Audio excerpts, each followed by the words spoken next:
NRI का full form होता है नॉन रेसिडेंट इंडियन। वैसा आदमी जो इंडिया में नहीं रह रहा है उसे हम नॉन रेसिडेंट इंडियन कहते हैं। इसके लिए कुछ शर्तें हैं। जैसे मान लिया कि हम घूमने चले गए, जापान घूमने गए 2 महीना के लिए, तो जेन्युइन है कि हम तो जापान में हैं, इंडिया में तो है नहीं, तो आप क्या हमको एनआरआई कह दीजिएगा, नॉन रेसिडेंट इंडिया? हम तो अभी भी इंडिया में नहीं है।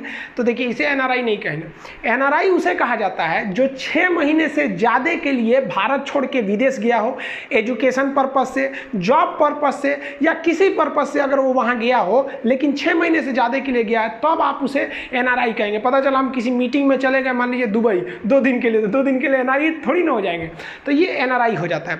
हिंदुस्तान में बहुत से लोग एनआरआई है। आप जैसे देखेंगे केरला के लोग विदेश में बहुत ज़्यादा काम करते हैं। केरला में जितने वर्कर काम करते हैं ज़्यादातर मेस केरला के लोग चलाते हैं। यूपी बिहार, स्पेशली सिवान, गोपालगंज, छपरा वाला जो बेल्ट है, वहाँ के लोग, हर जगह के लोग, इंडिया के मतलब कुछ ऐसे राज्य हैं जहाँ पे एक विशेषता है। जैसे कनाडा में देखिएगा तो सिख लोग बहुत ज़्यादा है, पंजाब के, तो वो लोग क्या है, एनआरआई हैं इंडिया के, लेकिन वहाँ जाके काम वाम कर रहे हैं। तो ये एनआरआई जो होते हैं ये बहुत ही अच्छा काम करते हैं। हमारे हिसाब से इस देश के लिए हमारे हिसाब से जो सच्चा देशभक्त हो जाता है ना, हो सकता है हम गलत हैं, सबसे पहला भारतीय सेना, जो थल सेना, नौसेना, वायुसेना, सबको मिला के कहते हैं। तो जो हमारी जो सैनिक है वो सबसे बड़े देशभक्त हैं।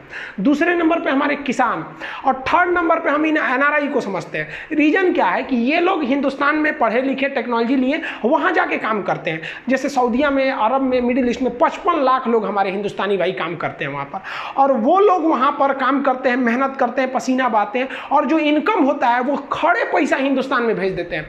तो सोचिए, आप एक कल्पना कीजिए कि हिंदुस्तान में धड़ाधड़ पैसा आ रहा है, अब बदले में हिंदुस्तान न उन्हें खाने को दे रहा है, न पीने को दे रहा है, कुछ तो नहीं दे रहा है, वो उसी देश में काम करते हैं, लाखों लोग काम करते हैं। अटल बिहारी वाजपेयी का उन वक्तव्य को याद कीजिएगा, जब 1998 में अटल बिहारी वाजपेयी ने उस बुढ़ापे में वो शेर का जिगरा दिखाया था। अमेरिका के लाख कहने के बावजूद जब परमाणु परीक्षण किया था तो अमेरिका ने भारत पर एम्बार्गो लगा के प्रतिबंध लगा दिया था।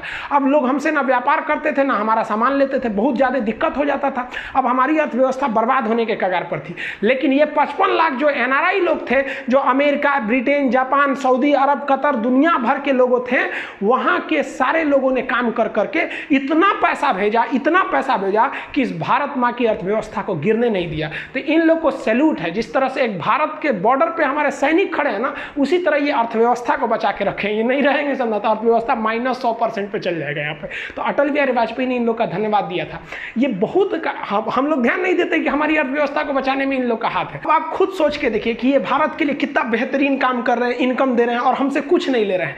तो हमारा देश का संविधान का भी कर्तव्य है कि नहीं, इनके लिए कुछ करें। तो हम लोग का जो देश का संविधान है वो भी बहुत बेहतरीन। उसने कहा कि भैया जो एनआरआई लोग हैं, लोग इतना मेहनत से भारत में पैसा भेज रहे हैं, इनके पैसे पर हम टैक्स नहीं लेंगे। बहुत बेहतरीन काम किया ये लोगों ने कि जो दिया इनकम टैक्स फ्री है। अब विदेश में जाइए, यहाँ कमाइए। सिवान और ये सब जो यूपी बिहार का एरिया है, वहाँ एनआरआई वाले लोग पे तो गाना निकल गया, सैया और अब गई ने अब केकरा संगे लड़ब हम, इस तरीके का एक तो गाना निकल गया भोजपुरी में। तो सोचिए एनआरआई की अर्थव्यवस्था में कितना महत्वपूर्ण है। हम लोग एनआरआई हैं? नहीं है।